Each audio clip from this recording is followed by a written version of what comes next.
Siyempre, ang mga Kalingap reactors din natin, no? Pasupport na rin po ng kanilang YouTube channel.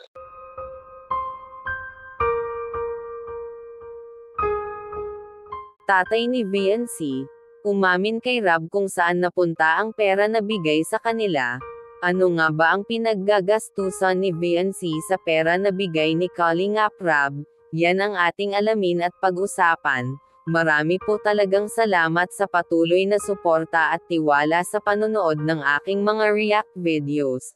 Salamat po talaga sa bumubuo ng programa ng Kalingap na sina Kuya Val Santos Matubang, Ate Edna, at Kalingap Rob, pati na rin sa idol ko na si Kalingap Papa Dan, tatay ni VNC. Umamin nga ni Kalingap Rob kung ano-ano, ang pinagbibili ni VNC sa pera na bigay ni Kalingap Rob at saan pa ito napunta. Ito po yung konting video, panoorin nyo po. Nakaano na po ba kayo? Nagpa-check up na po ba kayo? Siya na po yung mabigyan po yung anak ko ng tulong ni Kalingap. Ano po? Ano nabigyan namin? Si Beyonce? Opo.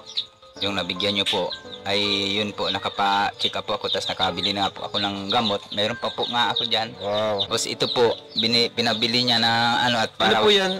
Simento po. Ay, semento? Opo, para po pang paayos dito sa ano namin. Hamba! Opo. Wow! Trabaho. Grabe mga Kalingap po. Bumili si Beyonce ng semento. Yung binigay bata namin yan. Opo, siya po na yan. pera. Yung ano. Ang galing naman. Sino bili niyan? Wala po, yung pera niya, pera po.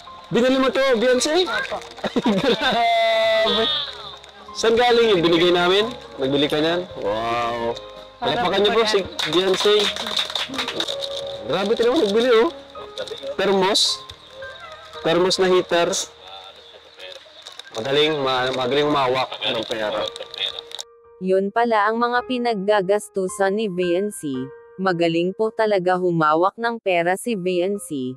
Iniuna niya po talaga ang mga kailangan para sa kanilang bahay, at para na rin sa kanilang safety, at sa gamot din po sa tatay ni VNC.